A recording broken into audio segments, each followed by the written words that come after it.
आज हम सीखने वाले बेटा एंटीलॉग कैसे ज्ञात किया जाता है। बहुत बच्चों को बहुत प्रॉब्लम आती है जब वैद्युत रसायन चैप्टर चलता है तो एंटीलॉग निकालने में बहुत ज्यादा मुश्किल आती है कि कैसे फाइंड आउट करें एंटीलॉग। तो आज बहुत ही आसान ट्रिक के साथ आपको एंटीलॉग के बारे में समझाया जाएगा। बेटा एंटीलॉग निकालने के लिए आपको कुछ बातें ध्यान में रखनी है। अगर मेरे पास दशमलव के बाद, ध्यान से देखना बेटा, दशमलव के बाद अगर हमारे पास एक अंक के बाद पॉइंट है तो 0.1 की वैल्यू हम मानेंगे 1.26, 0.2 की वैल्यू मानेंगे 1.58, 0.3 की वैल्यू हम मानेंगे 2। कितना मानेंगे बेटा? 0.3 की वैल्यू 2 मानेंगे, राइट। अगर बात करें लास्ट 2 डिजिट,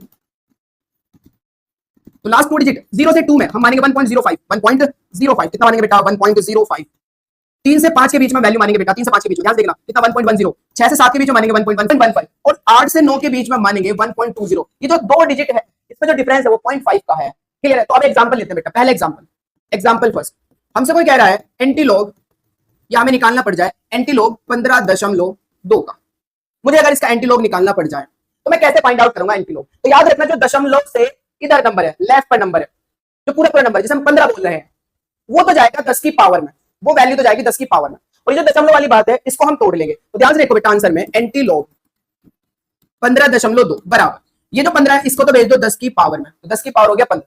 अब बचा क्या? 0.2, तो 0.2 और इन्हें लिख दो गुना में। 0.2 को मैं एंटीलॉग में क्या लिखता हूं? 1.58। तो मैं क्या लिख सकता हूं बेटा? 1.58 गुना 10 की पावर 15। ये आंसर हो जाएगा एंटीलॉग 15.2। एक और एग्जांपल लेते हैं बेटा, एक और एग्जांपल लेते हैं।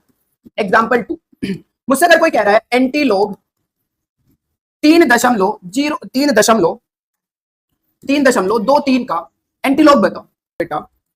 एंटीलॉग 3.23, मैंने आपसे कहा है कि जो ये नंबर है जिसे मैं 3 बोल रहा हूं ये कहां जाएगा? 10 की पावर, तो 10 की पावर में तो लिख दो 3। बाकी जो नंबर है 0.23, इसको तोड़ लो। इसको मैं कैसे तोड़ूंगा? मुझे पता है वैल्यू किस की बेटा। एक तो मुझे वैल्यू पता है बेटा, ध्यान देखना, 0.1 की, 0.2 की, 0.3 की, इनकी पता है, 0.23 की नहीं पता, 23 की नहीं पता। और मैं लास्ट 2 डिजिट में 2 से 3 अगर आ गया तो 1.05, 3 से 5 आ गया तो 1.10, 6 से 7 आ गया तो 1.15 और 8 से 9 आ गया तो 1.20। तो ये पता है मुझे वैल्यू बेटा।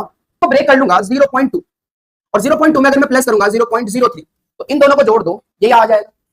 तो इसको ऐसे ब्रेक कर लिया 0.2 और वो लास्ट 2 डिजिट कर लिया 0.03, जोड़ के याद जोड़ लो ना, 0.2 0.03 जोड़ोगे तो 3, 2 पॉइंट के नीचे पहुंच गया। आगे नहीं आगे, जल्दी बताओ। अब इनको जब मैं यहां रखूंगा तो गुना में करके रखूंगा, तो 0.2 गुना 0.3 गुना, इन सबको गुना। अब 0.2 की वैल्यू पीछे से चेक कर सकते हो 1.26 होती है, 0.3 की वैल्यू 2 होती है, पीछे चेक कर सकते हो, और गुना हमारा सॉरी 0.2 थोड़ी आएगा, ये आएगा 0.03 और 0.03 आप देख सकते हो बेटा 3 और 5 के बीच की बात है, तो 3 और 5 के बीच में क्या आने वाला है आंसर? 1.10। क्या वैल्यू पुट करूंगा मैं? 1.10। तो मैं यहां रखने वाला हूं बेटा 1.10 गुना 10 की पावर 3। चलिए गुना करते जाएगा 1.3860 गुना 10 की पावर 3। तो इस तरीके से आप क्या निकाल सकते हो? किसी का भी एंटीलॉग निकाल सकते हो। आई होप कि आपको ये ट्रिक बहुत अच्छे समझ में आई।